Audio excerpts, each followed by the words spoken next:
Oh, yes, I love the energy. All right, so let's get into it. First up on the front page, the Trump administration is offering $1,000 to illegal immigrants if they self-deport using a government app. Now, the Department of Homeland Security said the payments will be made after their return has been confirmed through the Customs and Border Protection Home app. It's also known as the CBP Home app. Boy, if y'all fall for that one, y'all crazy. If y'all get on that app and put in all your information to get that $1,000, y'all are crazy. Do they got to pay for their own flight, or does the government pay for their flight? No. That is what Trump is essentially saying, is that we're going to set you up on a beautiful flight and send you home. So President Trump addressed the program. And I guarantee you won't leave with $1,000 either. I guarantee that. That's a trap. So he addressed the program while speaking at the White House yesterday, saying those who choose to self-deport could eventually return to the U.S. legally. Let's take a listen to President Trump's comments on self-deportation. What we thought we'd do is a self-deport, where we're going to pay each one a certain amount of money, and we're going to get them a beautiful flight back to where they came from. If they make it, we're going to work with them so that maybe someday, with a little work, they can come back in if they're good people, if they're the kind of people that we want in our company, industrious people that could love our country. He called it a company. He was right about that. Listen, if you fall for that trap, you crazy. Business. So the app's webpage estimates that once approved, undocumented migrants would typically depart the U.S. within 3 weeks. Those who submit their intent to voluntary self-deport will also be deprioritized for detention and removal ahead of their departure. So Trump also said that those who choose to adhere to the app given through the deadline given through the app will be deported and with an unlikely path to return to the U.S., adding that the process will be much tougher for those people. Yeah, so it does. Take it how you want to take it. $1,000. Is it worth it to you? In other presidential news, Trump is scheduled to meet with Canada's Prime Minister Mark Carney at the White House today, although he's not exactly sure why. Trump believes the Prime Minister wants to make a deal with him on tariffs. Let's take a listen to that audio. I don't know, he's coming to see me. I'm not sure what he wants to see me about, but I guess he wants to make a deal. Everybody does. They all want to make a deal because we have something that they all want. We have something that they all want. China wants to make a deal very badly. You see what's happening to China. China's being decimated, and I don't want that to happen. So the high-stakes meeting between Trump and the Canadian Prime Minister is in the midst of the trade war between the two countries. Now, Trump has also increased tensions, suggesting that Canada should be part of the U.S. As a 51st state. And, of course, this will be Carney's first trip to Washington since he was elected last week. So we will see what happens as a result of that. Also coming out of the White House, you guys, that was announced yesterday that the NFL will be holding the NFL draft. The 2027 NFL draft will be held on the National Mall in Washington, D.C. This will be the first time the city has hosted the event since 1941 when it took place at the Willard Hotel. So the Bears selected Michigan halfback Tom Harmon, father of actor Mark Harmon, in that first overall pick. So it's a lot of stuff coming out of the White House, but I'm going to keep you up to date on all of that on your front page news. All right. Thank you, Morgan. We'll see you next hour. All right, see you at 7. Get it off your chest. 800-585-1051. If you need to vent, phone lines are wide open. Again, 800-585-1051. Get it off your chest. It's The Breakfast Club. Good morning. The Breakfast Club. This is your time to get it off your chest, whether you're mad or blessed. I hate the way that you walk, the way that you talk. I hate the way that you dress. Everything with me is blessed. Call up now. 800-585-1051. Not just me. I'm with the culture feeling. Hello, who's this? This is Kim calling from the 843. Good morning, everyone. Kim, what up, Kim? 843 all day. What's happening? Yes. Now, what's the ham sandwich?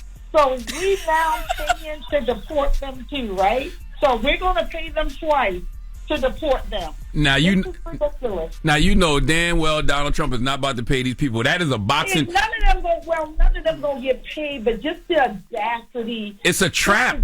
Well, it should be a trap, but if you would just focus on fixing America's problem instead of messing with black and brown people, you wouldn't be in the situation you are. I don't know why they don't get this, like messing with us. She don't even like him promising nobody else some money, even if it is a trap. Listen, here's what you should be doing. Like doing a bounty, I give you $1,000 if you can, if you call and say you found one. Here's $1,000. And then your call would be I think different they this got morning, that, though. wouldn't it? No, I think they already They got bellies. Yeah, they already got it. I think they got a reward if you turn in illegal immigrants. I could be wrong. I thought they had that. No, I mean, Charlamagne would know. Of all people, he would know. Charlamagne, I think you're wrong. I probably am. I don't know. Credit score be up right now. He would know. No. I think he sent the people to my crib a couple times. No, they did have I know it. Yeah, I'm looking at it now. In Missouri, they did have a bill that would offer $1,000 to help turn in undocumented immigrants. I don't know if the bill passed, but it was. This was back in March. Hello, who's this? This is Shirley calling from Augusta. Hey, Shirley from Augusta. Get it off your chest. Hey, so I just heard y'all say that trying to encourage people to self-deport. I want to know this because, like, it's still coming out of taxpayers' money. Listen, my 80-year-old mama paid into a system and it's drawing Social Security. Your phone cutting off. Well, we know what you're saying. her phone is right, and I understand everybody's concern. Thank you, Shirley. But this is a trap. This is like a trap. You ever seen Roll Runner and Wile E. Coyote, the boxing stick trap, or Tom and Jerry when it's the box and then it's the stick holding up the box and it's $1,000 under there and you go into there, get $1,000 in the box laying. That's what this is. You are out your mind if you get on this app as a legal immigrant, put your information in there, thinking they're gonna send you $1,000 to self-deport. You gonna get deported. 800 but they ain't gonna come with no money. 1051. Get it off your chest. Call us up right now. It's the Breakfast Club. Good morning. The Breakfast Club. Wake up, wake up, wake your ass. This is your time to get it off your chest. Whether you're mad or blessed, we want to hear from you on the Breakfast Club. Hello, who's this? This is T. T, what's up? Get it off your chest. I want to. First I want to say good morning, DJ Envy, Charlamagne, and Jess. Good morning. The reason why I'm calling because I met a girl at the Walmart gas station last Friday. I helped her with a windshield wiper, but I never got to get her name and phone number. What city you calling from? Chattanooga. Okay, you got to give out some more details, like what she looked like, what she was driving. You know, maybe put your Instagram out there so she can remember. She was driving a gray Challenger with black stripes. I know she was a travel nurse. Okay. Yeah, don't sound too promising for you, brother. Well, put your Instagram out there. Maybe she reach out to you. Okay, my Instagram is OJ Cash. OJ Cash. All right, OJ Cash. Good luck. That's Cash with a K. She was fine like that? She was fine like that. Damn. You forgot to get the damn number. She was so He was fine. too nervous. He didn't forget. He was nervous. Yeah. What she look like? 5'3", 220? Huh? What's a 5'3", 220? What is that? Height and weight, man. Oh, my goodness. I was about 5'3". No, I don't know about no 220. Like 180?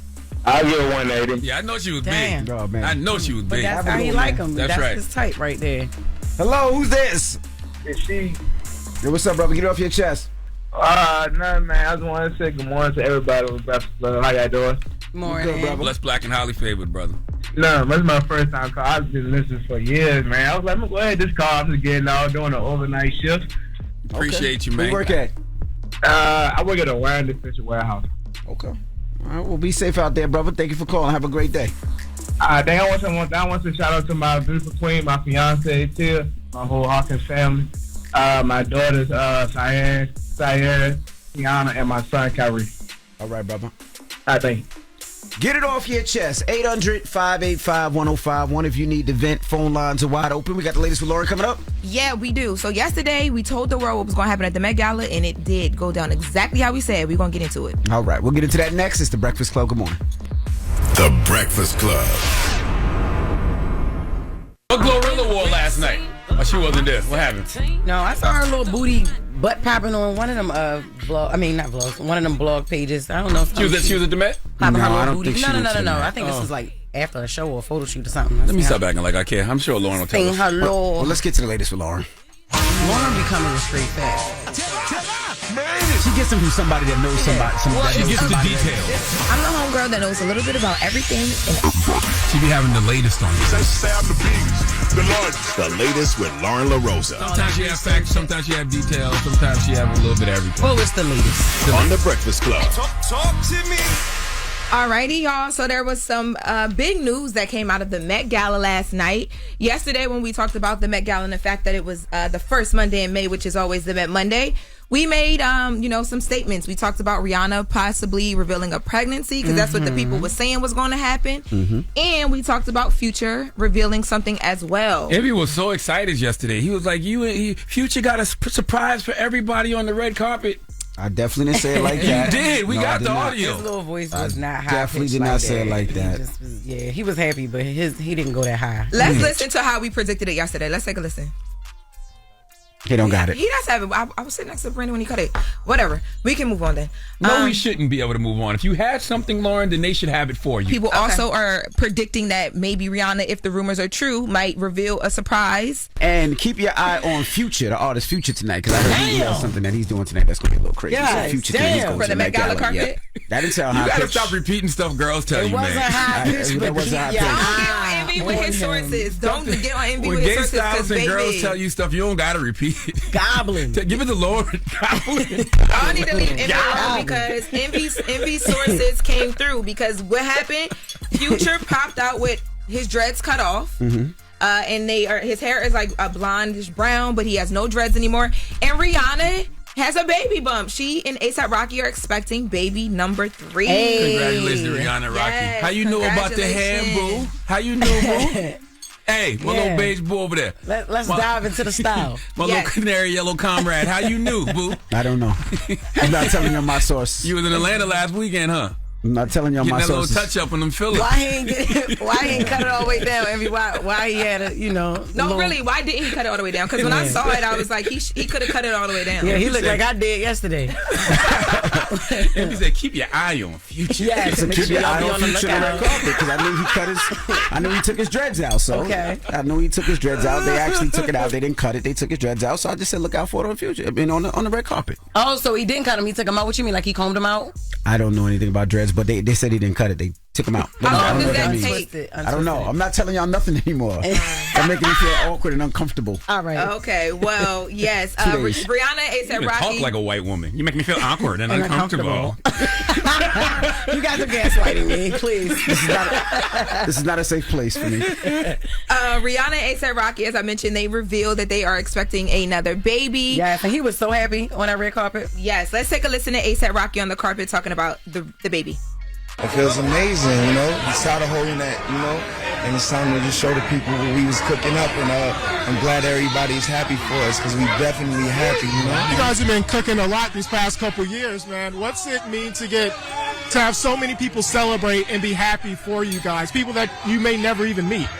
That's amazing. Honestly, it's a blessing nonetheless because you know how like some people in other situations at times can be envious of other people, but we've been seeing love for the most part, and we're real receptive to that and appreciate that, you know what I mean? That's love. Love is love. I love this. Congratulations to them. Yes. And of course the fans instantly, because Rihanna before the Met Gala was just like in her hotel casually walking around with this baby bump, just like, hey, I'm here. So the fans instantly started having a conversation about will we ever get music again, as they always do when she reveals that she's pregnant. And she actually addressed it on the carpet. She was talking to Essence, I believe. Let's take a listen to Rihanna. I want to see that bump looks so cute. But the question is, how are you? How are you feeling? I'm good. I'm shockingly feeling okay. Yeah. And not too overwhelmed at the moment. I mean, at first it was kind of like, oh. Is this putting R9 on pause even longer? Because you were in production. No, maybe a couple videos, but. A couple videos? I can sing. Yes, you can. She said a couple videos. Yeah, like basically she still can sing, so we should still get music, but I did see an email about that, though. About Rihanna's music? And you sat here and didn't say anything to me? I ain't saying nothing now. Yeah. I'm going to move on because I just cannot. Let's get into the outfits. Yes. I see you got all these pictures here. I do. So, and go you ahead. have my favorite one from last night, not going to lie. Janelle Monáe? Yes. Yes. It up, down, all the way. All the time. Yeah, and that's not, That's two not outfits? crazy for her because she gay, so she definitely ate. What? Yes. She is not gay. She's a pansexual. Oh. It means she fries anything. Oh, I know that's right. Okay, chef. But is there not two outfits? It's two different sides of the outfit. So you hit it from one way, it's one suit. You hit it from another way, it's a different side of the suit. But this blazer, So it's a pansexual suit. You can hit it all type of ways. Right. Oh my God. Yes. Oh my God. Yes. Representing sexuality is the way to go. Yes, and I don't have the designers that these people are wearing. I apologize. So also Rihanna, A$AP Rocky hit the carpet. Rihanna's baby bump. Her corset was like molded around her baby bump. A$AP Nice. Rocky in all black, just accenting her. Yes, and A$AP Rocky, that's actually his own clothes, like his own brand. He put that together. Yes. Got you. Thank you for that, Jess. Who else? I wanted Nicki to show you Minaj guys. ate it up as Yes, well. Nicki Minaj. She looked good. She looked good. I wish we would have seen a lot more color this year. Yeah. But they still executed. There was a lot of well. colors there. That was the theme of the No, song. I'm talking about the color, like Tracy Ellis Ross did. Oh, gotcha. Here's some color for you, Lauryn Hill. Lauryn Hill popped out in the yellow. Oh, I ain't see her. She must have came. What time she? She was there on time.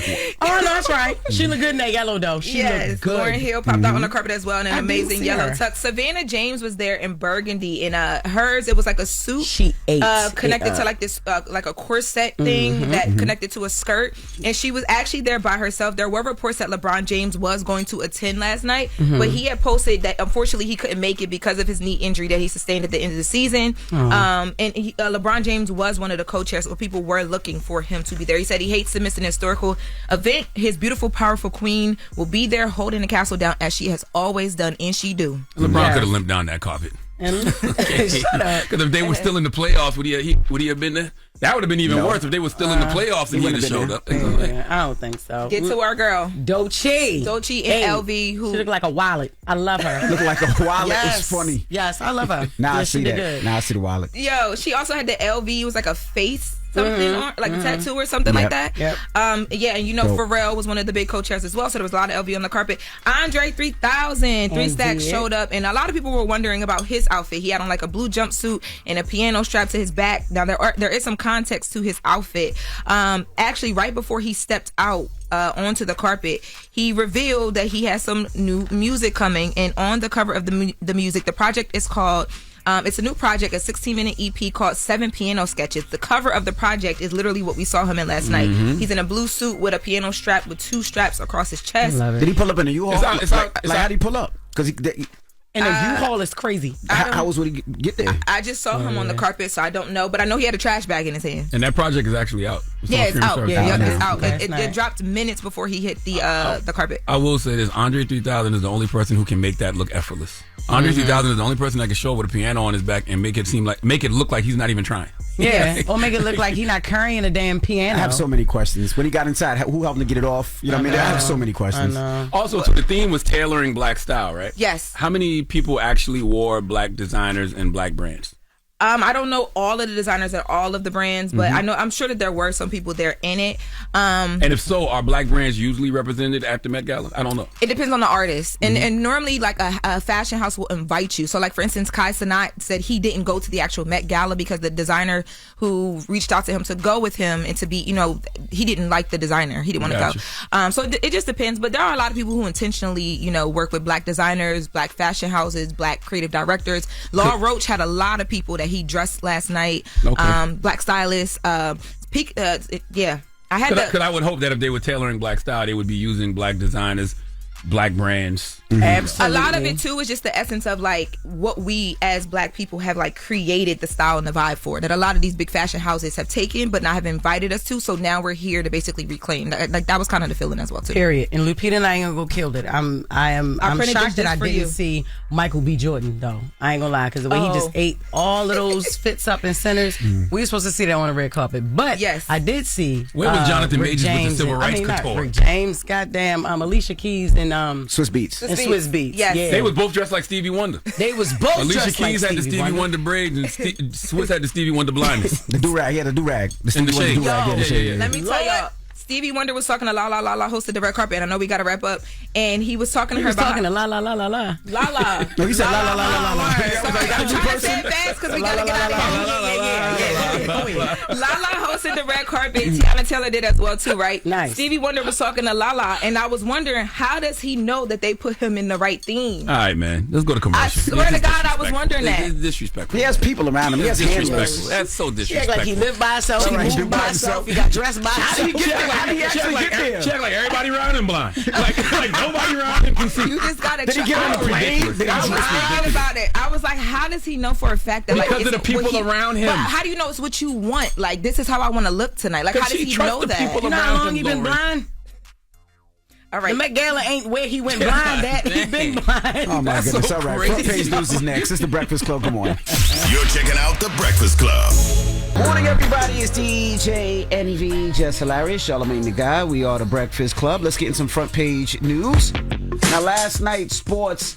The Nuggets beat the Thunder 121-119. They lead the series 1-0. And the Knicks beat the Celtics 108-105. The Knicks lead 1-0. Congratulations. By the way, those are both considered upsets. Yes, absolutely. You know what I'm saying? Like the Thunder is what, the number one seed? No, Thunder and Celtics number one seed. They both number one seed. Well, no.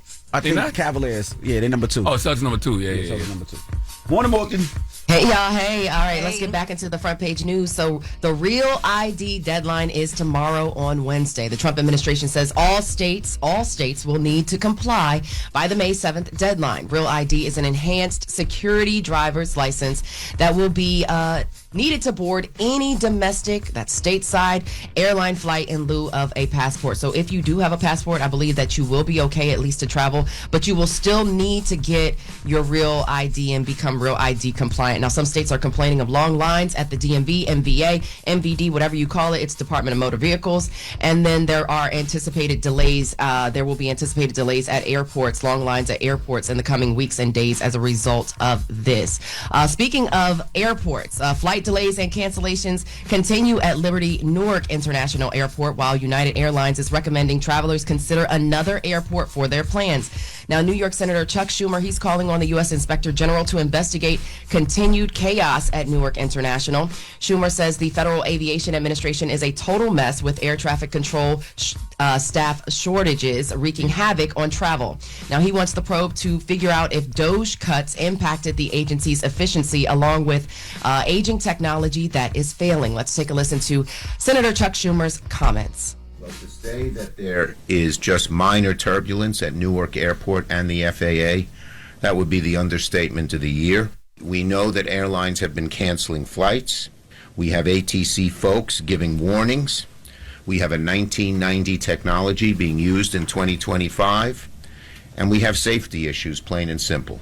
I was reading this article over the weekend that talked about how an air traffic controller was warning that Newark was unsafe for travel and you should avoid Newark at all costs. But I literally, when I was flying back from Chicago yesterday, I was saying that. I was saying how, like, these technologies on these planes are so dated. Because even when I was flying back into LaGuardia last night, they had a slight hold because they couldn't land yet because something was going on at the airport. But you could just tell that the technology at these airports is just old and outdated. Mm-hmm. You could just tell.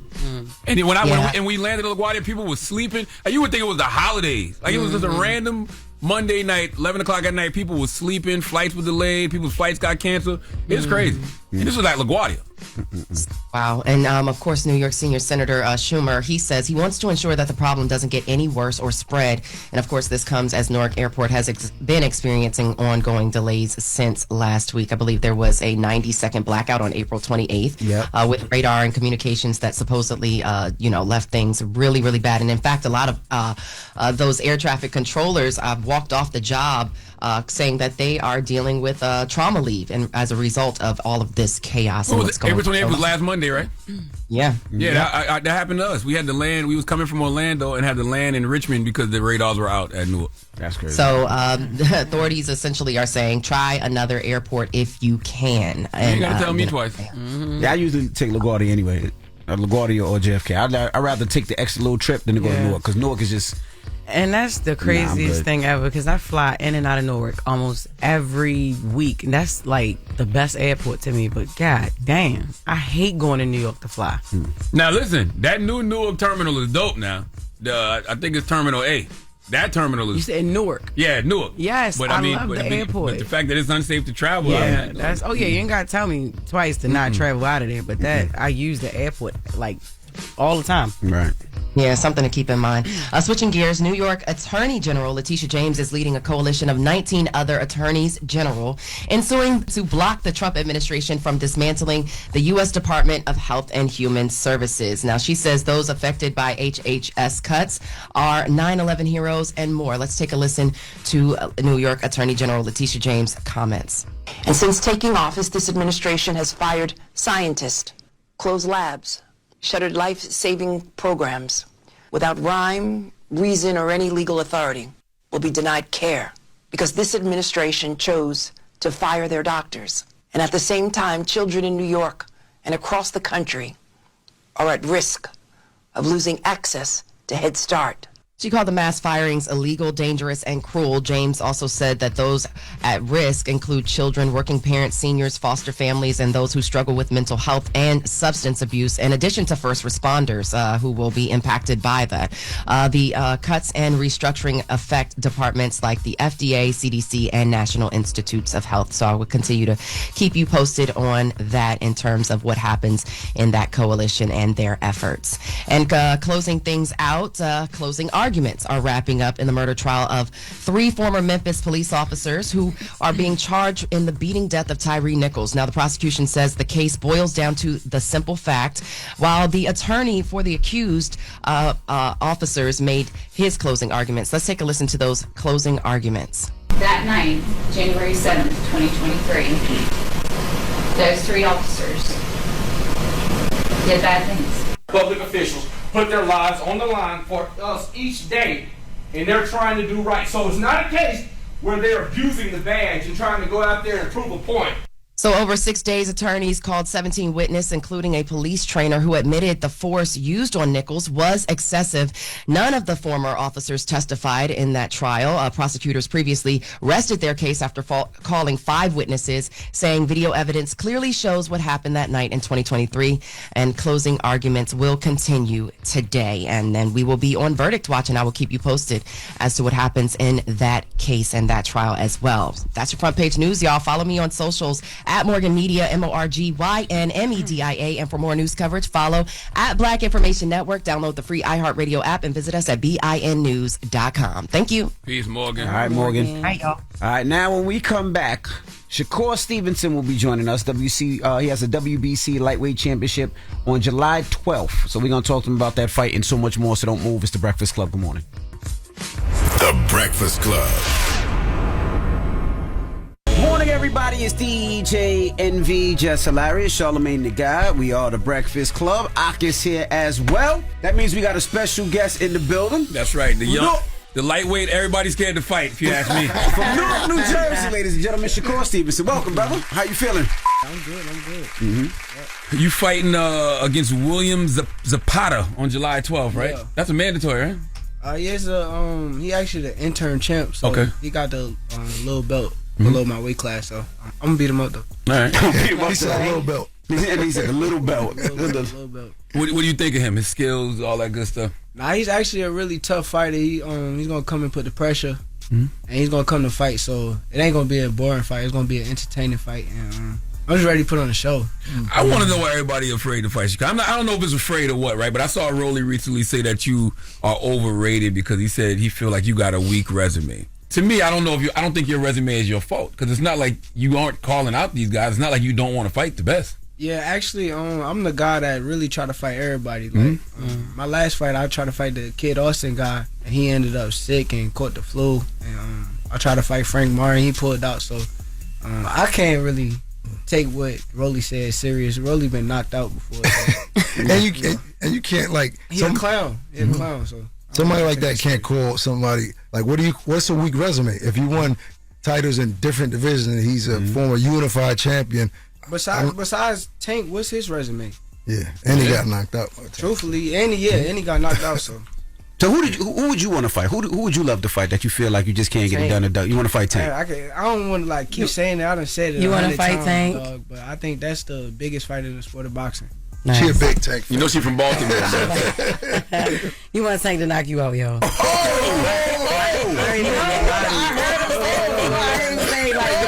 Fight Tank, and that's nice, but why do you want Tank to knock you out so bad? Like, look, that sound good. That sound real good, but she's too little. I promise you, he's too little. And you gonna be surprised that night. Matter of fact, you probably thought Lamont was gonna get knocked out too. She did. I did. Exactly. I did, but not the grease. The grease with the braid and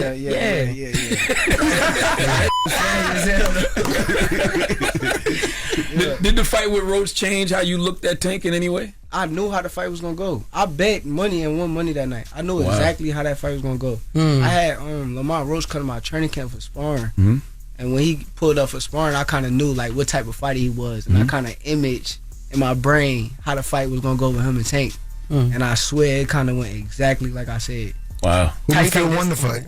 I thought Lamont won. Facts. Mm-hmm. We could sit here and front on the No, I'm not going to front. No, I ain't You saying out it. the Nah. grease thing with the little knee. I thought Lamar won. Lamar definitely surprised me. So for even sure. though they didn't call the knee a knockdown, you still felt Lamar won more rounds. Yes, I thought it was at least 7-5 Lamar. How you think the new one gonna go? The one coming up with I hope Tank he and don't Roques? fight Lamar, actually. Like, I hope he don't get in the ring with him again. Because at the Why? end of the day, if he lose, it's just going to look bad on the fight with me. So, it's going to look like somebody else already did it.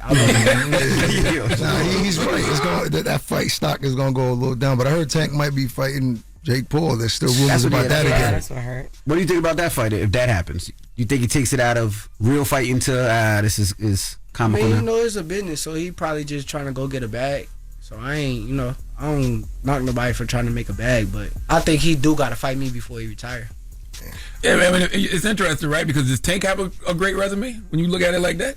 I think his resume is solid. I think it's just kind of downplayed just because he kind of weight drained a lot of people. So he ain't really fight guys at his best. And when he kind of fought the people that was comfortable at the weight class, he kind of struggled, like Pitbull and Lamar Roques. So. Yeah, I mean, and because he, so accepted by our community, the hip hop culture, he became very popular because he knocks people out. But when you think about it, I think the stigma is the guys, the big names, the Shakurs, the Ciofimos, the Devin. He hasn't fought those guys, and that's in the back of everybody's mind.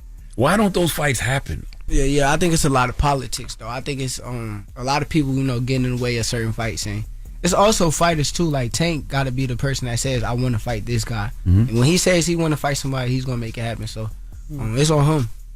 Did you really just split with Matchroom and Eddie Hearn? Nah, I'm just like, you gotta realize what my situation is, whatever I want. So if I want Eddie to be involved, Eddie gonna be involved. And if I don't want him involved, he's not gonna be involved. But I actually like Eddie Hearn. I've been telling people for the longest, I think he's one of the best promoters in the sport of boxing. So what do you think about the new Saudi sheik that's really been taking over boxing and investing a lot of money into boxing?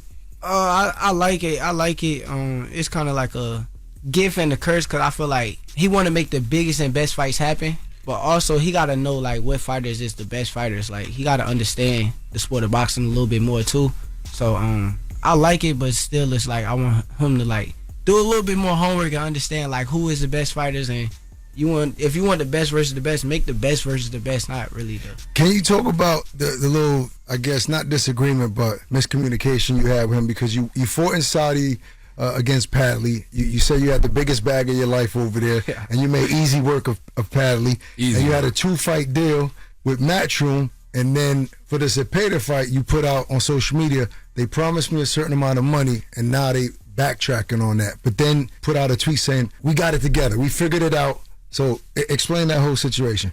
I mean, I can't really tell all the details. All I'm gonna say is like in business, you go back and forth. Like God feels he's worth this, and somebody say, "Oh no, you worth this." So at the end of the day, I'm a guy. I stand on principle. I stand on integrity. We got it together. So shout out to Jay Prince. He came in and helped the situation out. Because I spoke to Eddie Hearn yesterday, and I asked him the same thing, and he was like, "Well, the original deal was for Shakur to fight in Saudi." And when you fight in Saudi, there's a premium. You get a little bit more. Yeah, but since this fight too. is supposedly going to be in Central Park, I don't know if it's true. That's the rumors. That's why it was a little less. Is that something like that? Yeah, it's something according to that. Was what I heard. But like I said, I don't try to speak too much. I feel you.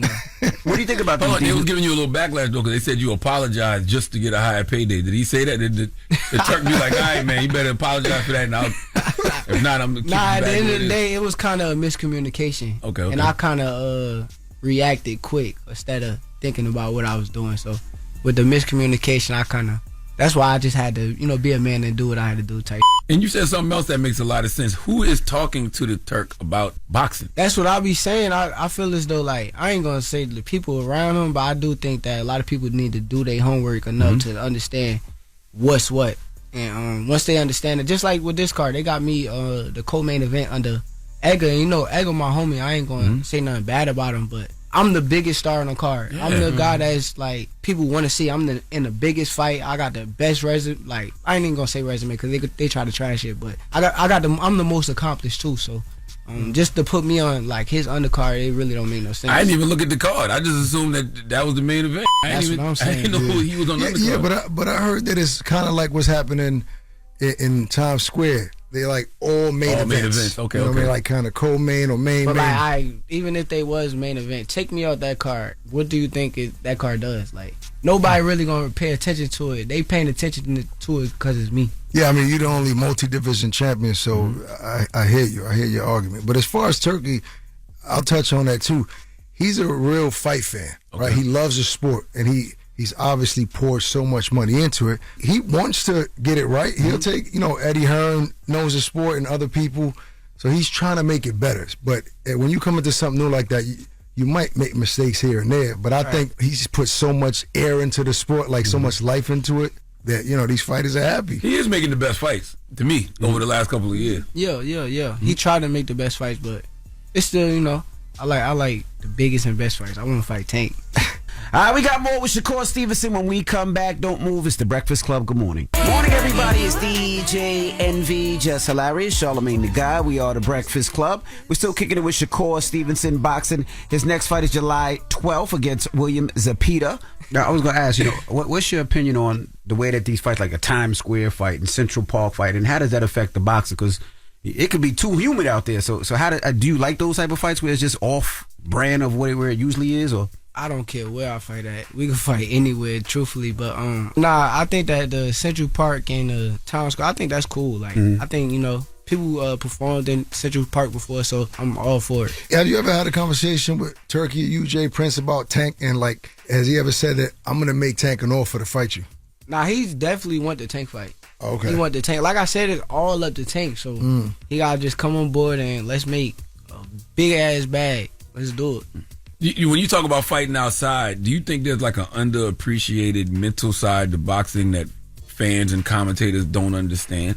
Yes. Talk about? Yes. I think like a lot of people don't know about boxing. Like I remember it was a quote where Roger Mayweather said, "Most people don't know about boxing." That's a fact. But it brings eyes to the sport. You got the YouTubers now in the sport of boxing. You got a lot of people that's paying attention to it. So I appreciate the viewers, but I do think people need to do a little bit more homework. I think it's a sweet science. I mean, I think even with you, like I've seen people, somebody called you who was it recently that called him the best defensive fighter ever? Was it Sean Porter? I don't remember. A lot of people have been saying that. So it's like a sweet science to what you do. Like it may not be knockouts all the time, but you're a fantastic boxer. Yeah, and some nights I may come out there and put on a amazing performance and put on an offensive display like I did with Jamel Herring. So it just depends on what happens that night or what I'm feeling that night at the end of the day. You think you can hurt Tank if y'all fight? Yes. I mean, you gotta realize Lamont had no disrespect to Lamont either. He had 10 knockouts. I got 11. So we ain't too far off, and he was kind of hurting him too. So if he could hurt him, I know I could hurt him too. What about you? And Lamont was here last time. We was all here, and I asked him about you.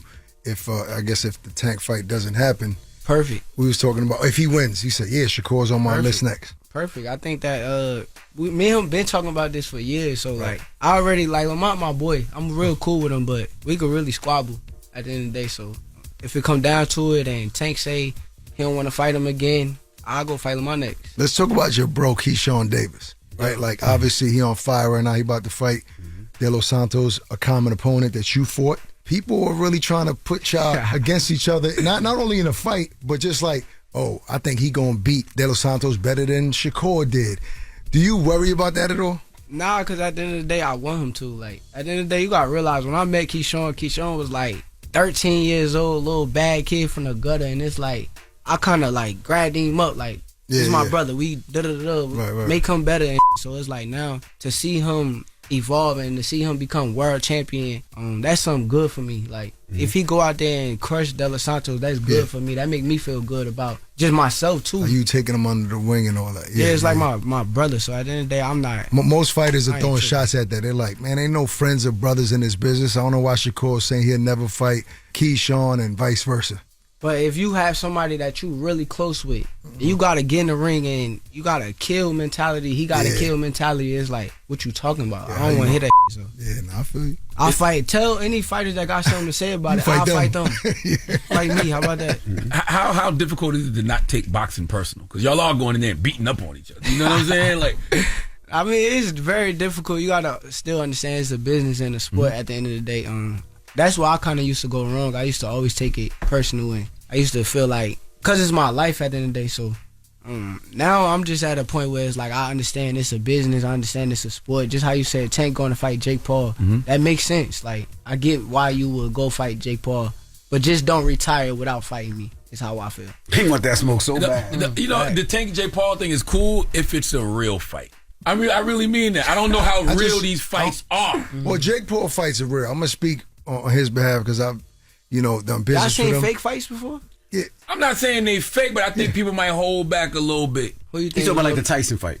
Oh, that was a real fight. I don't know if Tyson. That's a real fight. Put it like this: if Tank don't knock out Jake Paul within 30 to 45 seconds, it ain't real to me. Whoa! No. Why do you feel that way? Nah, Jake is big, bro. Jake is big. Tank is little. Jake Paul is like 200 plus on the regular. I still personally believe Tank should knock him out. Remember when Mayweather fought Logan Paul? You thought he should have knocked? No, I didn't think he should knock Logan out, but he made Logan look silly. So Tank, with his power, should be able to clean up Jake Paul. But Jake is way better than his brother Logan. That's the start Facts. Way Y'all better don't think fighter. Tank can knock out Jake Paul? I mean, it can happen, but I don't know. I don't. I just don't know how that fight makes sense because he's so much heavier than him. So I don't know how they gonna make But that we thought work. about that with the Mayweather Logan. I was telling everybody, y'all think Logan just gonna come in there and knock Mayweather out? No, like Mayweather's the greatest defensive fighter of all time, and he's a boxer. He gonna make him look silly. I didn't power. Like, I get the power is real. I get all of that, but at the end of the day, that's a man that's like almost 100 pounds bigger than him. So I don't see it. I don't see no knockout. So with that said, one of your mentors is also Bud. Facts. And he's going up a lot of weights to fight Canelo. But it ain't 100 pounds. What is it, like 50? It's like 50, right? No. It He going right now. He at 154, so it's just 2 weight classes. Oh, he fighting at 168. 168. Okay. Yeah. I think you started that whole thing right here when you said, "Would you fight him?" You asked Canelo. You asked Canelo. If Bud comes up to 168, would you fight him? And now it's about to happen. Canelo said, "I'll only do it if you come to 168." Man, I've been saying that for years, though. I've been saying for years I think Bud would beat Canelo. I think Bud just got the style that outbox Canelo. I seen Canelo get outboxed several times, so I think Bud is the guy. What did you think when everybody thought Bud was going to lose? When he fought, everybody thought he was going to lose, and he came in pairs. Charlamagne thought he was going to lose. He came inside. Not everybody. But I've been saying that for years because I've always been an Earl Spence fan, but goddamn. Actually, I had bet a lot of money that night, too. I made so much money that night. I was in camp with Bud. Like, I seen how he was training. I seen how he was feeling, and he just had a chip on his shoulder. And watching him with that chip on his shoulder, it kind of like motivated me. It was like a very motivational situation. So you're close with Terrence Crawford, right? Yeah, that's my brother. Yeah, I talked to him yesterday. He was like, "You better treat my brother right when he come up there." Yeah, did you hear what Mace said though? Who? Mace. Mace, what did he say? Mace, he had this to say. He said, "I don't want to see Shakur fight. I'm gonna be honest. No disrespect to Newark, but I don't want to see Shakur fight nobody. For him to be hanging out with Terrence Crawford and Andre Ward, there's absolutely no way that he's fighting the way he's fighting." You know, like I said with the other people, like I can't really take some of these guys too serious because it's like they make a living off of trolling people. Like trolling is what they do on a regular basis. So even before when I kind of reacted to them, I don't feel the same way now. Now it's like, okay, I understand the business aspect of it. So kudos to him. But I'm gonna keep making money. I'm gonna keep being the best, and none of these beat me. Facts. You know what's crazy though? They're not saying anything about you that they didn't say about somebody like a Floyd. Though. Facts. Like because people do not, for whatever reason, people don't respect defensive fighters. Even Ward. She mentioned Ward. They said the same thing about Dre. Yeah. I think it's a stigma on black fighters who don't get beat up, don't get hit, outbox people. But like a Lomachenko or a Buffal can go best. Outbox the same people, and you don't never hear no boring things on them. So I just hear it, but it is what it is. Does that get into your head when you're in the ring though? Like, because you got your style. Does it make you feel like y'all want to be a little bit more aggressive? I do want to try to get a knockout just to shut people up. Yeah, it kind of did, and that's where I be going wrong because I always realize my knockouts come from not trying. Like I don't expect it when I knock people out. with that like in mind, it's like you gotta tame yourself. You gotta calm down, relax, and not look for the knockout. When you look for it, it kind of gets sloppy and it gets a little ugly. Me knowing that now, I just go in there not looking for it, and if it comes, it comes. All right, we got more with Shakur Stevenson when we come back. Don't move. It's the Breakfast Club. Good morning. Good morning, everybody. It's DJ NV, Jess Hilarious, Charlamagne the Guy. We are the Breakfast Club. Arce is here as well. We're still kicking it with Shakur Stevenson. You know, you're a big lightweight, in my opinion, like 135. So you obviously, I don't think you small. I've seen lightweights. I think you could be at 140 and still be a fair size in that division. So obviously, if the Tank fight doesn't happen, there's so many fights at 140. You know what I'm saying? Like I said, I'll move up for the big fight. For the big fights. If it's like a little fight that don't make sense, like I'm really not a 40-pounder. Like on some really? No, I'm not a 40-pounder. I'm barely even a 35. You don't think you end your career at least at 147 or something? I used to think that, but nah. I don't think so. I mean, I will go there for the right fights. Like I just watched Conor Ben. I like Conor Ben too. Yeah. No disrespect to him. He tough. But I will fight him at like 154. What? I told you for the right fight. 154? I swear I will fight him. Conor tough, man. He throws hard punches. Like I said, for the right fights, I'll move up. Is it hard to get up to that kind of weight?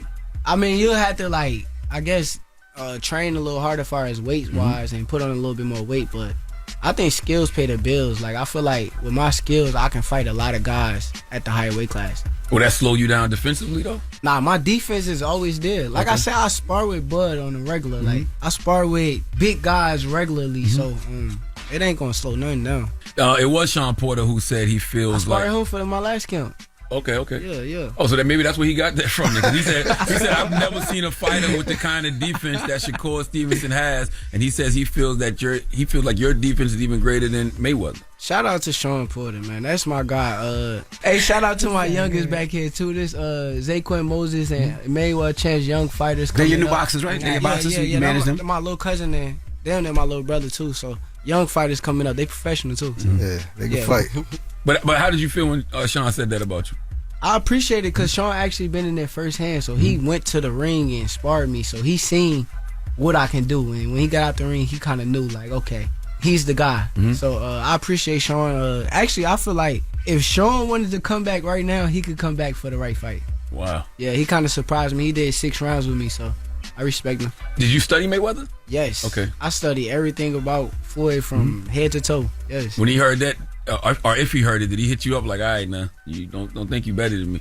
Like, you know what I'm saying? You know what I mean? Man, you know Floyd so well. Yeah. Floyd didn't hit me up and say nothing like that. Floyd is actually a cool dude for me, personally. Like, I hear the stories about him. I don't really take into it because he kind of one-on-one with me, he cool, but he would say something like that though. Yeah, he definitely like an ultra competitor. Come spar with me right now. Let me show you. I would love to spar with Floyd. Never sparred with him at all?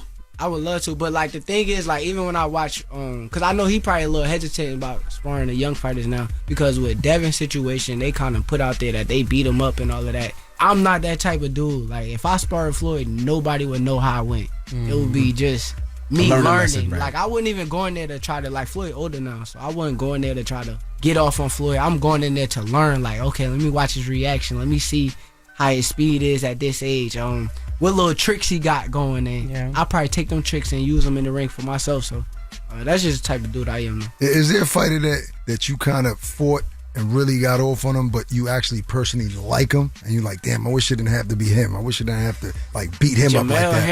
Jamel Henry. Everybody thought I was beefed out with him because we was kind of going back and forth before the fight. But man, you killed him. Yeah, but at the end of the day, I really like him. Like as an individual, he's like a super cool individual.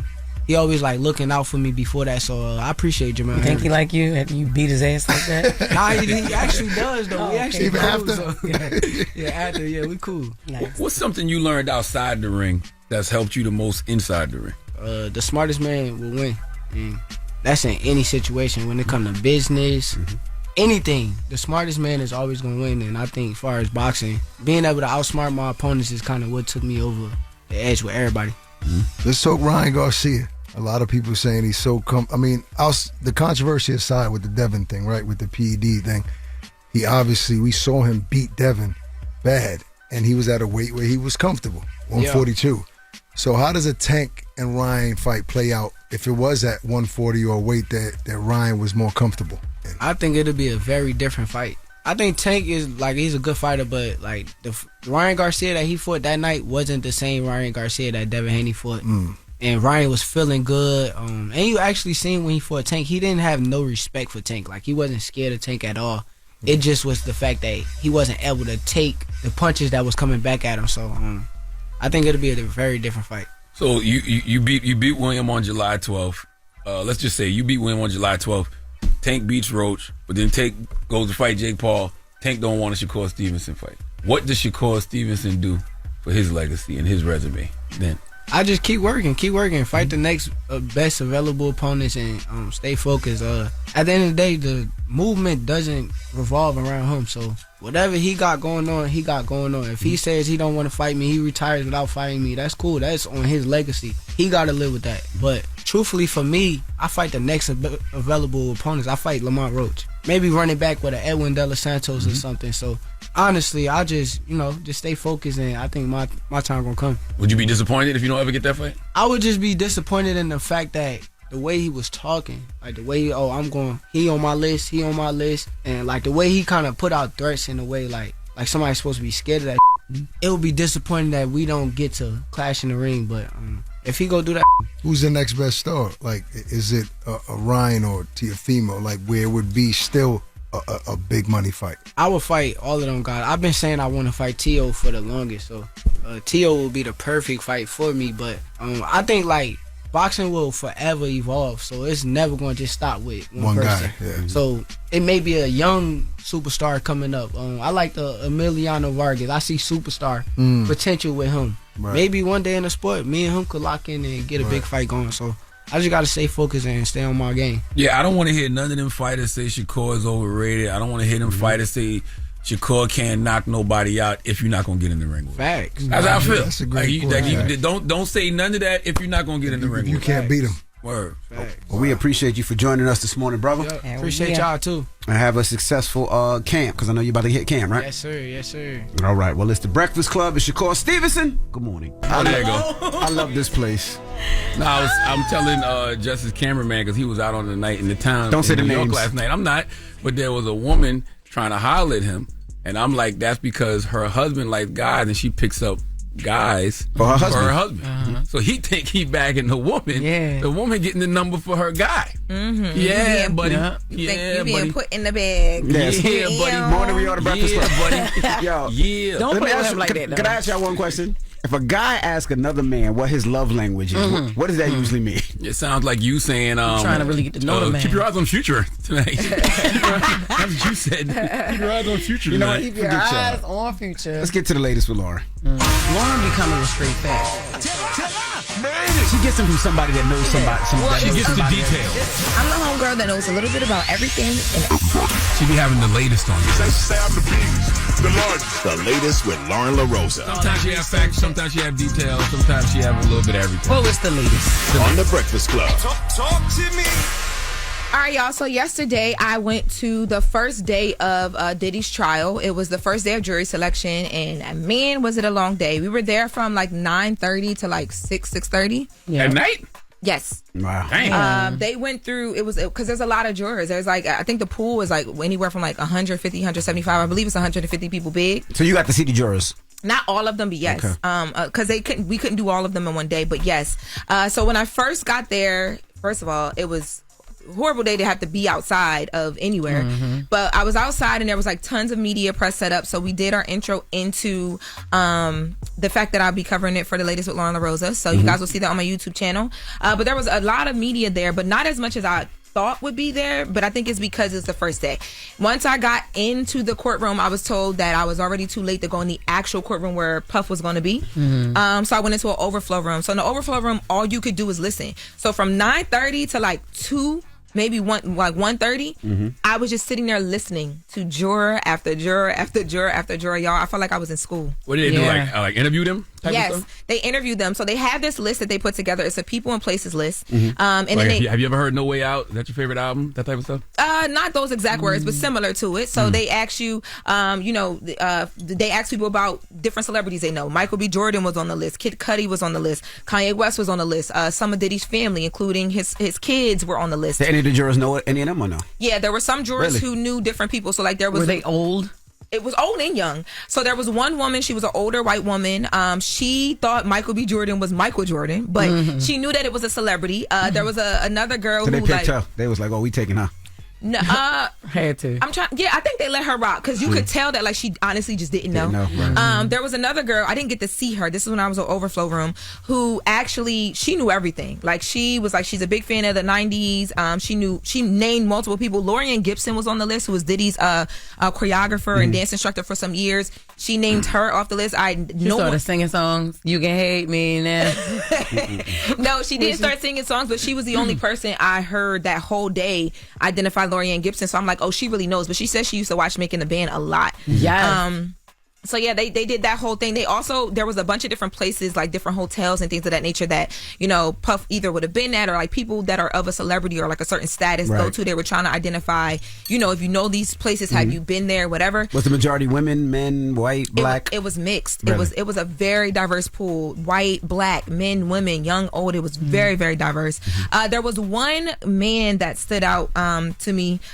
He actually was a juror who, because they give you these questions and they pull you in and they say, okay, this is the case you're going to do. Here's some preliminary questions, because we were trying to make sure there's no conflict, right? Right. So then when they come back, so when we seen them, this is them coming back after those questions. So a lot of the jurors had to update you and say, yo, since the last time I saw you, here's what's changed. One man got on the stand and basically said, my wife was one of the litigators. Remember that party that Puff had when there was a stampede and people passed away? Yes. His wife was one of the attorneys on that case.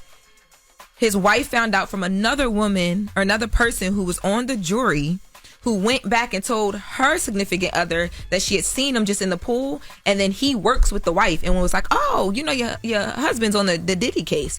And she came to her husband and was like, oh no, I hate him. I don't like him.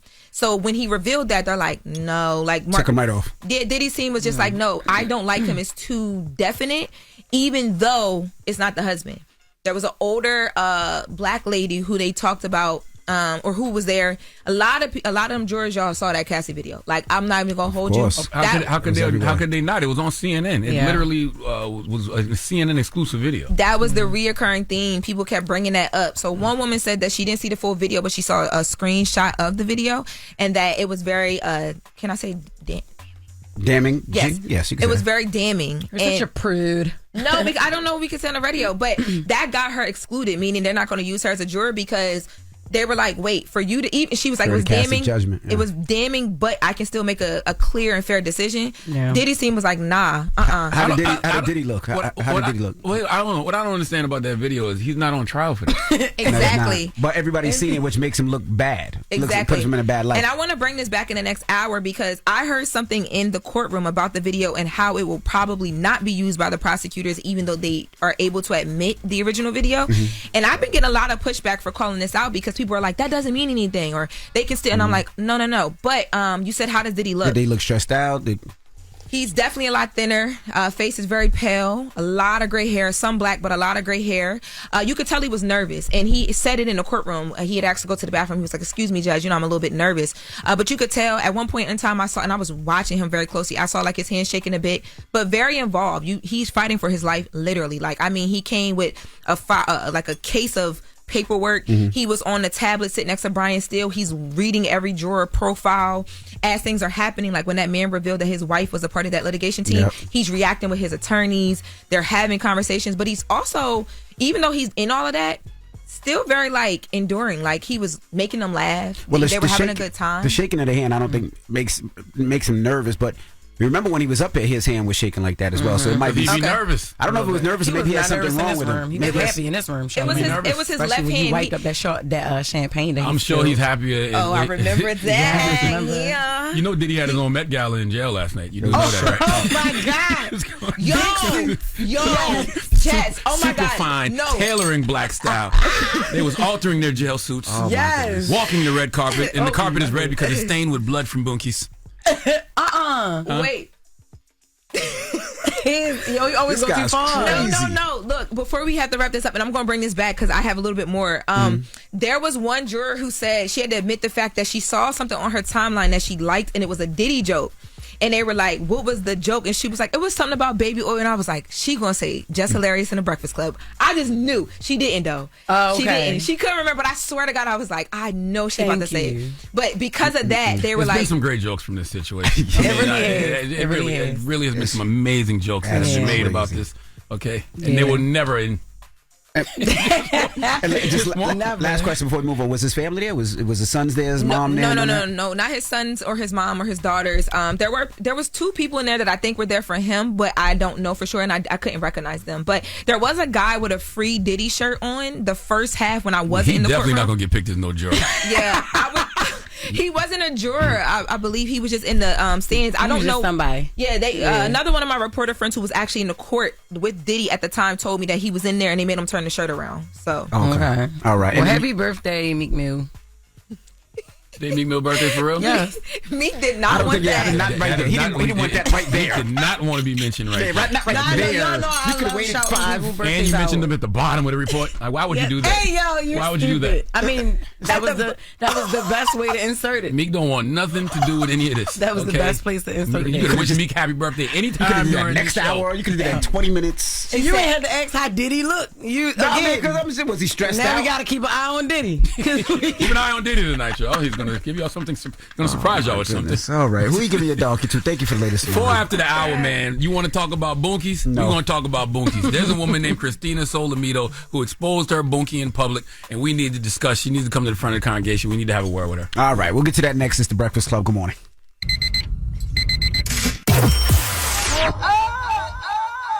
The Breakfast Club. You're checking out The Breakfast Club. Don't be out here acting like a donkey. Hee-haw, bitch. Hee-haw. It's time for Donkey of the Day. I'm a big boy. I can take it. If he feel I deserve it, ain't no big deal. I know Charlamagne guy gonna have some funny shit say out his mouth. If you gotta say something you may not agree with, doesn't mean I'm mean. Who's getting that donkey? That donkey. That don't. Donkey of the Day right there. The Breakfast Club, bitches. You can call me the donkey of the day, but I mean no harm. Yes, Donkey. Whoa. Why the hell I'm so loud? I scared myself. Donkey of the Day for Tuesday, May 6th goes to a Pennsylvania woman named Christina Solamito. Christina Solamito is 44 years old, and she did something that people figuratively talk about doing. And I wish I could curse on the radio, but I can't. But just know, Nicki Minaj wrote a song about doing this to her ops. She called it Did It on Them. But that's the clean version. Yeah, let's hear some of this classic. You remember this, right? Mm-hmm. Yes. That's how the clean version go? No. It was Did It on Them. Did It on Them, okay. yeah. Turn it up. Let me hear it. Did It on Them. Okay. Keep the instrumental going for me. Yes, see, all of y'all talk about releasing stink missiles on your ops, but you never actually released the chocolate hostages, but Christina actually did. Let's go to NBC 10 Philly for the report, please. The police chief for Prospect Park says he has seen some road rage cases during his career. Somebody cuts someone off, then the drivers might get into a heated exchange. Then they typically drive away. But in this case on Tuesday, there was a little more to that, and the incident was captured on video by a bystander. That video, shared thousands of times on Instagram, shows a woman identified Thursday as Christina Solamito walking to another woman's car. The 44-year-old sits on the hood, or not showing the most graphic parts of the video, including when she appeared to defecate on the car. Solamito was brought to the Prospect Park Police Department Thursday in handcuffs, offering no remarks. She faces a number of charges, including indecent exposure and depositing waste on a highway. Imagine how mad you got to be to weaponize your own digestive system. Okay, this is biological warfare. All right, I respect people who can back the brown Cadillac out of the garage in public. Okay, I'm not one of those people. Now, I am very regular. Okay, 8:30 a.m. every morning, I'm making a tombstone in the water grave here at work. But if somebody comes in the bathroom or sits in the stall next to me, I can't do it. Okay, I'm a Cowboy fan, but I can't take the Browns to the Super Bowl if someone else is in the bathroom with me. So the fact this woman was able to bake some butt brownies in public on cue, it's impressive. But I'm going to tell you something, Christina. The reason you getting the biggest hee-haw is because according to the police affidavit, you said, and I quote, I wanted to punch her in the face, but I pooped on her car instead and went home. I would have rather you punched her in the face. Okay, It takes way more energy to pull your pants down and birth a creamy behemoth in public than it does to punch someone in the face. Now, Christina allegedly told cops that it was a clean poop. I didn't have to wipe. True quote. For the record, there is no such thing as a clean wipe, okay, or a clean poop. When you release the mud monkeys, the anal area becomes soiled with stool, and you gotta clean it, okay? Fecal matter contains bacteria and other microorganisms that can cause infections or spread if not properly cleaned away. And having residual doonkie around the rim of your boonkie can cause discomfort, okay? Itching and irritation. Whenever the inside of your boonkie itching, guaranteed you didn't wipe properly. So there is no clean kills when you push out a sewer snake. Okay, when you launch fudge torpedoes, there is always a casualty. That's all I got. Please let Remy Ma give Christina Solamito the biggest hee-haw. Hee-haw, hee-haw. You stupid motherfucker. Are you dumb? The amount of effort in which you put that presentation. Yes, you did. You literally, like you ate that. I would never eat dookie. Well, my life ain't never been that bad. Dookie boy. But I'm saying, you told that story like Maya Angelou. Maya Angelou. Maya Angelou. Hey, yo. Oh, my God. And be still disgusted. All right. Well, thank you for that donkey of the day. Now, when we come back. Thank you for that dookie of the day. 800-585-1051. What's the most creative excuse or lie you've used to sneak into a party? Tell them where this came from, man. Now, this came from Los. Los is Jess Hilarious' cameraman. That's not. Last night was the Met Gala. Of course, he wasn't invited. He didn't make it to the Met Gala, but he made it to every party. I mean, Pharrell's party. He still got his Met Gala clothes on now. He got on a black turtleneck. Because Los works very hard. He came right in here at 3:30. He was on the stream last night with Casanat for over an hour. Casanat had no clue who he was. But striped dress pants. He told Casanat. Do you have the audio of what he told Casanat? I told him that. Shut up. Do we have the audio? You got to turn his mic on. You have the audio? He no sound audio? drunk. Well, he told Casanat last night. I'd rather have the audio. We ain't got the audio. Okay, what's your name? Los, Carlos. Carlos, nice to meet you. Yeah, nice to meet you. I'm Todd. Casanat, yeah. The first time I said it wrong, then I said you did good. The first time I see you is when you shut down the city. That was the first time. Oh, yeah, that was a bad day. Yeah, Charlamagne is my cousin, Jess Hilarious. Charlamagne the guy? Yeah, Nick Cannon is my cousin too. Yeah. Like breakfast stuff? Yeah, I'm with the Breakfast Club. Shout out to them. All right, you got motion, my boy. Yeah. Carlos is not with the Breakfast Club. So he said, Carlos is not my cousin. Los is with the Breakfast Club. First he said, of all, that's your cousin. Jess's sister. Nick Cannon's his cousin. And yes, we're definitely related. Me Yes, and Jess we is are. actually related. We've been related for the past 4 years. What? Yes. Boy. He's still I drunk. found out. Yes, he's still drunk. He showed us so many videos of him walking around name dropping. Okay, I don't know this man. He said he played Uno that's with not true. Pharrell last played night. Uno with He Pharrell. said Sexy Red been up here.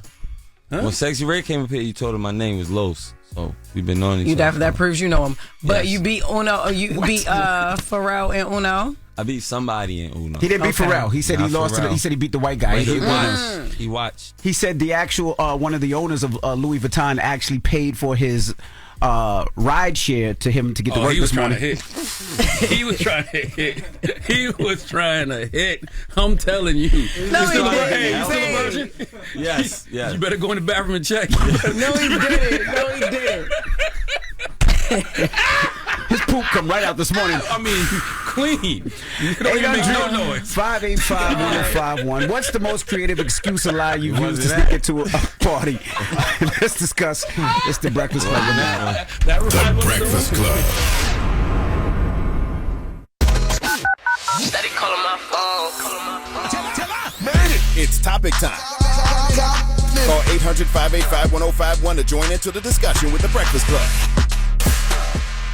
Morning, everybody. It's DJ NV, Jess Hilarious, Charlamagne the Guy. We are the Breakfast Club. Now, if you're just joining us, we're asking 800-585-1051. What's the most creative excuse or lie you've used to sneak into somewhere? Now, this conversation comes from Los, which is Jess Hilarious' camera guy. What is Jess to you? What is Los to you, Jess? In all seriousness, is he related to you for real? Blood? No, that's my really, really, really, really good friend. But you fire him a lot and bring him back. And he's still my really, really, really good friend. So last night, he was like my brother though. He's like my big little brother. Okay. So last night he didn't make it to the Met Gala, but he made it to all the after parties. He was at Brooklyn Chap House with Mano, then he was with Casanat, then he was with Pharrell. Doing too much name dropping. I mean, it didn't make no sense how many names. But he did dropped. have all the receipts though, yo. He did speak to these people. He did. No, he did. Yeah, he spoke. He had a lot of receipts. It's a little weird at times because he asked Casanat what his love language was. What his love language was. Yes. What did he say? In the mic. Put your lips on the mic. Don't get shy about putting your lips on the mic now. God, last night you was on stop. All these people listening. Oh, Yo. beat that out.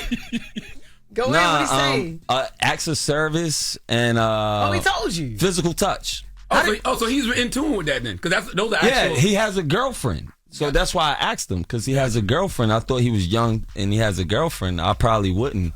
Nah, but Kai it's good is for very him. emotionally intelligent. Yeah, definitely. Yeah, it's good for him. Okay. Any other stories that we should know before we go to the phone lines? Yo, at one point in time, he introduced Simeon Billis. Yeah. To Casanat, Simone Biles. Okay, you Biles. called her He called her Simeon Billis. Okay. Simeon Billis. Why did you think that was her name? Simone she Biles, has a really, really great name, and I really like her, too, so that's really good. Shout out to them. He was so happy to see her. I love that. Yeah, she's done a lot of great things for our people. How did you get into the party? Yeah, how did you get in, man?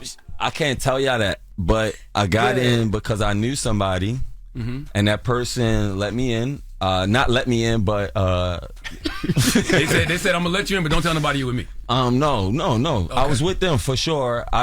They just let me in. I was cool. I had the turtleneck on. That turtleneck could do it. Turtleneck and I didn't even fold my shit. I had my turtleneck like this. I had my turtleneck all the way up to the neck. But he looked artsy. Like he looked like he does something. He looked like he paint or something. Yes, and I wasn't the only one with an unfolded turtleneck in there. And that's what actually helped me to get in, because they were actually like double taking, like, okay, who's this person with this cheap turtleneck on? But they let me right in. Nah, they was double taking. They was like, new trade. Never seen this one before. Yeah. I say I was vetted by Charlamagne the God. Wow. Passed around by Charlamagne. Okay. That trade comes highly recommended. So I was talking to Mack. I was talking to Mack, one of our producers, and he said he used to wear a security shirt and act like he was security when he would walk in. So that's one thing was neat. Did y'all ever sneak in anywhere? No, look, this is the thing. I've never sneaken anywhere, but I lied my way on stage, which is how I ultimately became a comedian, a stand-up comedian. I lied and told Martin that I had been doing stand-up for 2 years, and I really was on stage like maybe twice, like the last week. That could have went bad, but it did go good. Yes. Thank so God. my third time on stage was in front of 13,000 people at the arena in Baltimore. Wow. What about you, Charlotte? Never, because I don't like people. You're a liar. What? No, he did. What he he do? did. What he He do? lied his way into Wendy Williams' radio station studio, whatever. And when he first met her, he was like, he got in the studio. He was like, Wendy, can you please listen to my mixtape? Can you play my mixtape? That's not how that And she was happened. like, if you don't get your little black ass out of here. She did say something like that, but that's not. I was at the radio station I worked at in South Carolina, Hot 103.9, which we are on in the morning. And you wasn't Columbia. even at work that day. You was off that day. I And so was. he came in and he snuck in Wendy didn't Williams' sneak studio in. while she was on air. He was like, how you doing, Wendy? I always want to meet you. Can you play my mixtape? That is true. And But she I was like, sneak in. give it to Kevin. That is true too. And he threw that away. It's crazy. Hello, who's this? Yo, good morning. It's Jay Cotton. Jay, what's Good up, morning. What's the most creative excuse you did to sneak into something, bro? So listen, me and my homeboy, we was in New York shooting a reality show, and we snuck down to 106 in Park. Now when we get there, it's a line wrapped around the corner. We walk right through the front door. Look, just Jay Cotton and Hustle King, we on the list. So they looking like, what? We like, yeah, we on the list. So they get to talking to us. I'm telling them, like, I'm looking like, oh, this is working. So I'm like, look, we here shooting a reality show with Blair Underwood, Morris Chestnut. We showing them pictures. They like, all right, bet, cool. We gonna walk y'all out, and then we gonna bring y'all back in. I'm thinking like, man, they playing it. They just want to kick us out. Why the hell would Blair Underwood and Morris Chestnut be doing a reality show? Right. Huh? Why the hell would Blair Underwood and Morris Chestnut be doing a reality show? No, we really did a reality show called Stage What? With Blair Underwood and Morris Chestnut? Oh, yeah, on TV1. I ain't lying. I never seen that. TV1, yeah, that's okay. Yeah, this was back in the day, though. This was back in the day. I got This you. was like early 2007. So, boom, we get in. They walk us in. They walk us to the back. We get to the 106 and Park. They let us on. We get on the show and everything. I'm talking about they had 106 and Park Idol. I ended up winning like the American Idol thing they had going on. It was dope. And then we just started doing that everywhere we went. We'd go to a party. Yeah, Jay Cotton and Hustle King. Even if it wasn't our name, I'll look on the list and see somebody else. Yeah, DJ Envy and Charlamagne, we on the list. Y'all got to stop doing stuff like that. Why? Thank you, sir. But they had somebody stole my wings at Magic City one time like that? Absolutely. Last year, they went up to the kitchen and said, and I heard already left. And they said, I'm here with Charlamagne. You need to get my wings right now. And they gave them all my wings. And I never got my wings because of that person. Salute to Magic City, though. They did end up shipping me some wings. 800-585-1051. What's the most creative excuse or lie you've used to sneak into somewhere? Call us up. It's the Breakfast Club. Good morning. If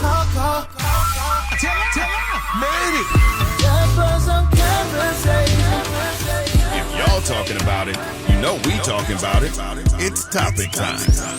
Call 800-585-1051 to join into the discussion with the Breakfast Club. Morning, everybody. It's DJ NV, Jess Hilarious, Charlamagne guy. We are the Breakfast Club. If you just joining us, we're asking, what's the most creative excuse or lie you use to sneak into somewhere? This comes from Ike Turner. He looked like Ike Turner. Oh my gosh! This comes from Jess Hilarious' camera guy who snuck into all these Met after parties last night. Yeah, was hanging with everybody from Pharrell to. Simone Adam Biles, from Instagram. To Casanat, Adam from Instagram. Call Simone. What'd you call Simone?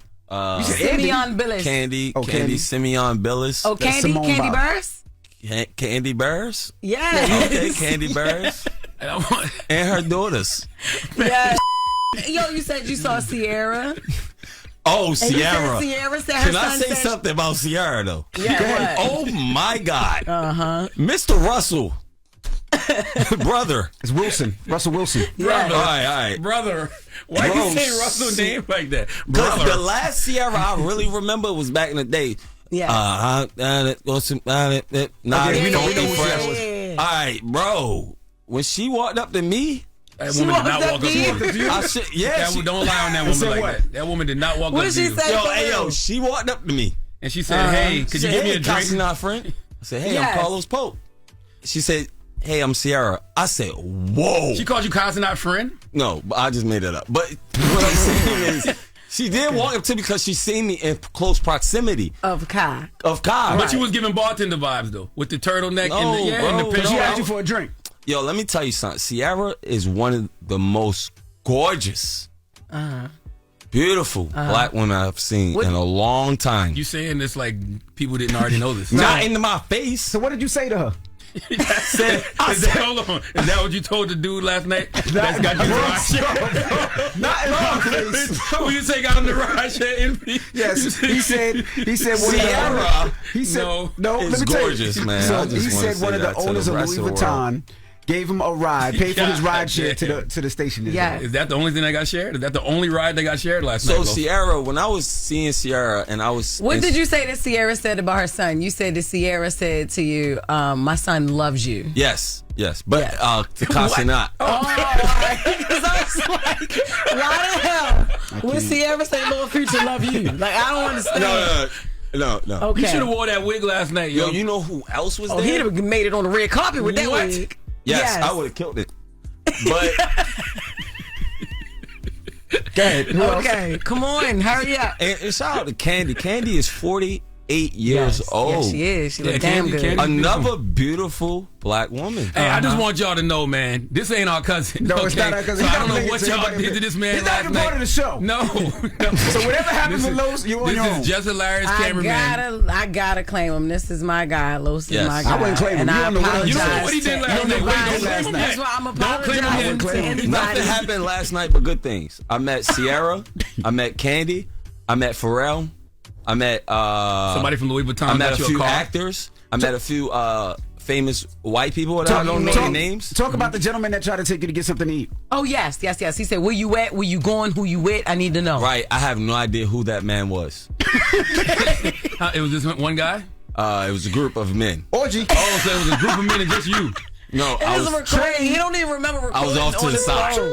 You know, they call that a ride share. let's go to you know, Did Shar. they give you 5 stars? Shar, you have too much information for the people. He said, I have no idea. Let's go to the phone lines. Hello, who's this? Hi, this is Jasmine. Hey, Jasmine, what's the most creative thing or lie that you did to get into a party? I'm actually really bad at lying, but I'm really cute. And so by the time I get to being goofy and flirting and just talking and telling them the truth, a lot of times they'll be like, forget it, just come on in. Let me see what I can do for you or something like that. So they just let me in and be just like nice and, I don't know, a little silly, I think. I think me being silly and flirty just always ends up letting me get in. Okay. All right. I never had to sneak into no party because the way my anxiety set up, when you tell me no, I leave. Yeah. You know what I'm saying? You'd be like, nah, you can't get in. I'd be like, all right, I'm out. Like, I ain't never been that deep. Yeah, growing up in New York, Ain't it never didn't work. been They didn't care who you was with. If you wasn't with that person, well, tell them to come outside and come get you. Like they had to visually see you with this person. Yeah. Oh yeah. Yeah. Like Damn. New York was disrespectful. They used to be like, yo, you got to tuck in your shirt. You tuck it in your t-shirt and your pant. Like it was disrespectful. But if you didn't know to somebody, you wasn't getting in. Damn, that's wild. Charlamagne, you don't like to go out anyway. That's what I'm saying. Like I'm not that type of person. I've never really been a club person, so it's never been that serious for me to lie about getting in a party. So what's the moral of the story? The moral of the story is we gotta check Los's bunkie. He may not be a virgin. He may not be a virgin after the night he had last night. His bunkie is sealed, okay, by the blood of Jesus. No, is that blood all right? Oh my God. I don't know if it's Jesus, though. No. Moral of the story: it's okay to fake it till you make it. Sometimes it's okay. Yeah. You end Keep up that boogie places. But the sad part is if he does something, he's your brother, so they're gonna come at you. He's not Bro. my brother. He is. We're good. Yeah. All right. We got the latest with Loren coming up, so don't move. It's the Breakfast Club. Good morning. The Breakfast Club. Yes, it's the world's most dangerous morning show, The Breakfast Club. Charlamagne the God, DJ Envy, Jess Hilarious. I don't know where Envy is, but it's time for the latest with Loren. Lauren becoming a straight fat. She gets them from somebody that knows somebody. She gets the details.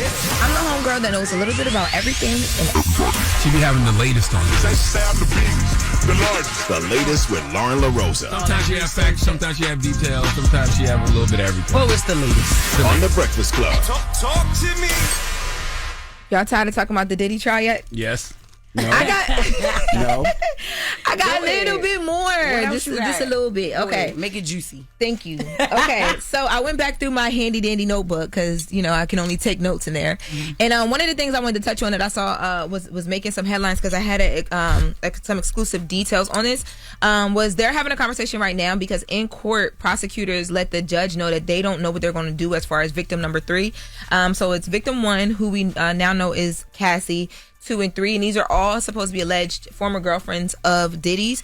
Victim 3 at this point is telling prosecutors she doesn't care. They revealed that it is a woman, and they said that she doesn't care if she's subpoenaed or not. She says she's not testifying. Question: If the money was already paid to Cassie, how was she able to take the money and still testify? That's what I asked last week. Yep, she has asked me that a couple Well, the times. federal agency doesn't care that you whatever deal you did civilly. If they call you to testify, you got to testify. Yeah, Lauren said she was Yeah, like nothing to do with basically civil. made to do it. Like she Yeah. has to do it, right? Yeah, they don't care about your money, what you got, what you did. So that goes right into the detail that I received. So yesterday, when this conversation came out about victim 3, what I'm told is that none of the victims want to testify from a source who is very familiar with the case. Really? I'm told specifically Cassie does not want to testify. But You know why? Because it's going to be so much. Like when the defense gets on her, and the stuff that they're going to be asking her, and the stuff that they're going to be saying to her, and the stuff that they probably know that she might have been involved in. Their personal sex life. You know what I mean? And she's not going to want to talk about that personal sex life, whatever it was. That's their own personal business, bedroom business. I'm assuming those are some of the reasons. I will say though, yesterday and when the jury selection was happening, whenever something was like, and I don't know if they would do this with the people who are testifying because you need certain things on the record. If anything was too personal, because they were asking all of the jurors, have you ever been a survivor of sexual assault or experienced anything that would change how you would judge on this case? There was one girl who had a very, very serious, sensitive situation, and she said, I don't want to speak on record. They turned on this like noise filter thing where you couldn't hear the conversation, and all of the attorneys, the prosecutor, and the defense took her to a corner with the judge and talked to her there. And then based on whatever she said, and we didn't know, they decided to exclude her. So I don't know how sensitive and how they're going to go about this for the actual witnesses. But that's not even fair to that women young that has lady, the though. victims, Because she had alleged to victims. revisit that whole story for what? Right.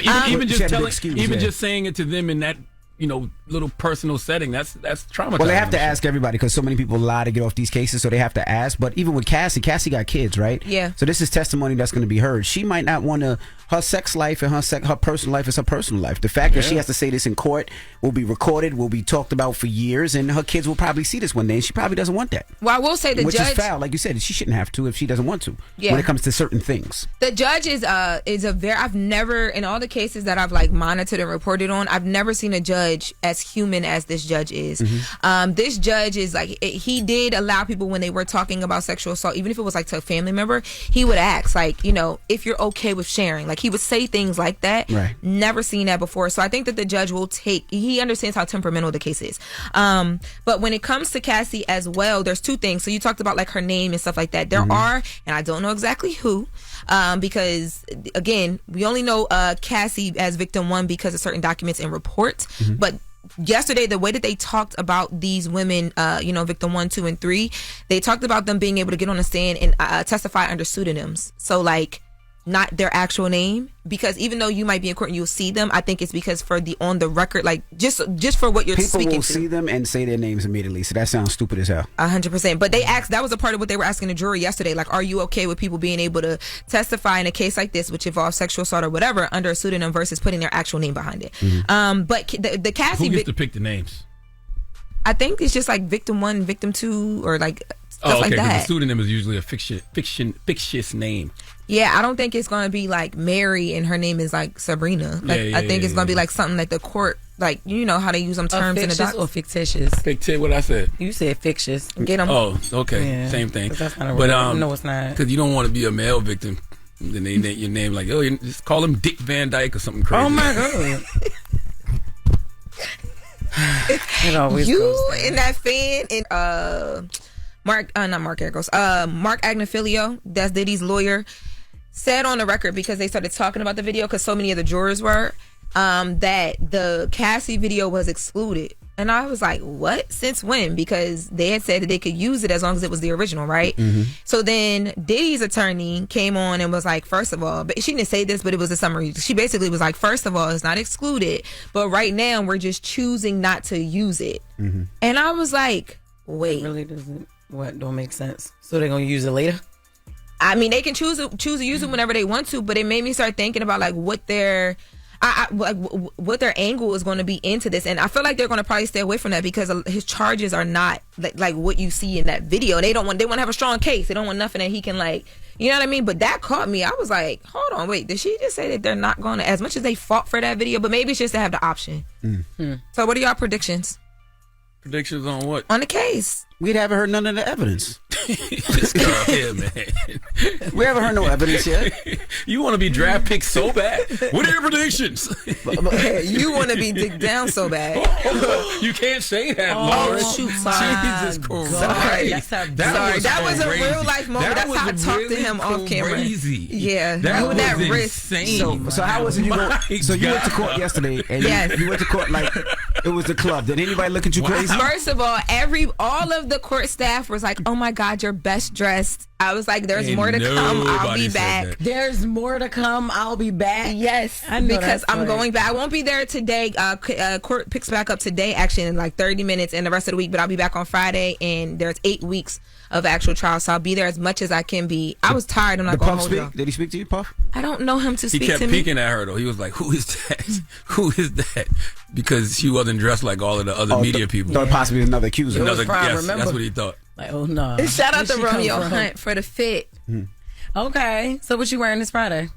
Oh, Is that the same wig you had on last night? The one you got on This now? is, and I curled it, and it You was. had to let it air dry too, right? And you had to put it on the You wig get head. on my nerves. You had to put it on the wig head to The get way it you shaped back. skew the comments be crazy. In the beginning, everybody was like, "Yeah, Loren, that's right. You look good. Go ahead." Oh, she said her hair was wet. Y'all leave her alone. Soon as Charlamagne came in the comments, it was like, all I said was, "Jess, why don't you help her?" Charlamagne, you are so right. I hate when Uncle All Charlotte I is right. said was- You look like you going. I told somebody, Mom, she going to HE double hockey sticks with you last night. all I said was Lauren was gonna have to let that wig air dry on a wig stand to keep it shape. That Yeah, sound like you good did. sound advice from Unc. I cannot believe you put that in the comments, though. That is crazy. Yeah, that wrist be really. But did wrist- you do it though? No, I didn't take it off last night. I just Oh, because it recurled was it this raining and you morning. was stuck outside in the rain? Oh my God, I was outside for a good 15, she was 20 stuck minutes. by choice because she wanted to report live. Yes. And it was so crazy because the wig looked like she opened up an umbrella. Like, it was just wild. Shut up, yo.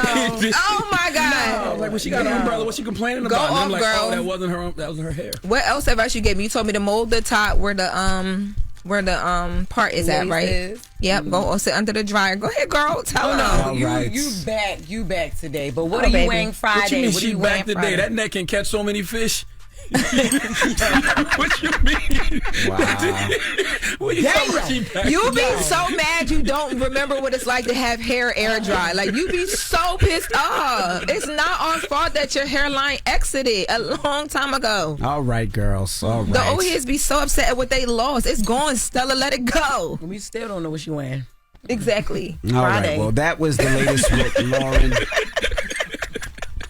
People's Choice mixes up next. Y'all Why you crazy. eat that chip like that? You're checking out The Breakfast Club.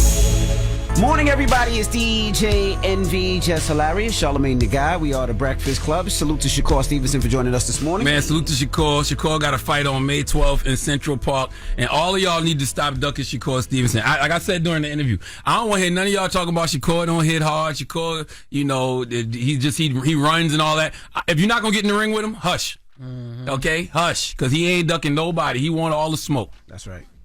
All right, and then also I got to remind And you I guys. don't know why I just told that man Tank just gonna knock him out for no Hey, reason. yo, no, I told him that because you said say that. Jesus. And don't forget my car show July 19th in the 757. Salute to Hampton Roads area, Hampton, Virginia, Norfolk, Newport News, Portsmouth, Richmond, and everybody surrounding cities. Man, I can't wait to see you guys. I mean, we moved over 2,000 tickets already, close to 3,000 as of today. So thank you so much, and I can't wait to see you guys. All right. Now, Jess, you doing something Mother's Day weekend? Yes. I will be in Detroit at One Mic Comedy Club. We got 3 shows this Saturday: the 11 a.m. brunch, the 7:30 show, and the 9:30 show. Get your tickets at JessHilariousOfficial.com. I can't wait to get there. I'm actually flying in on Friday. They got a real nice. Hey yo, I need to hit the dispensary when I get there. Detroit? Yes, I got you. So yeah. Your people's got They always treat me good when I go there. But yeah, Detroit, I will be there this Saturday. That's Mary on Mother's Jane's. Day. Salute to Mary Jane Dispensary in Detroit. What up, though? Period. And listen, I want to salute everybody that I saw at the University of Chicago yesterday. I was at the University of Chicago talking to the kids. You know, they do this thing called office hours where, you know, different students get to come in there and have conversations with you. And then me and David Axelrod, we had a larger conversation in front of the whole student body. And that was a very, very interesting conversation because, you know, all those kids, they major in like political science and they're really into politics and a lot of different things like that. So salute to everybody I saw at the University of Chicago yesterday. And that's where my positive note is coming from because one thing we were having a conversation about was when somebody asks you how you doing. Mm-hmm. Like, don't ask nobody how you doing if you're not really expecting a real answer. Mm-hmm. You know what I mean? So the most powerful way to heal somebody is to listen.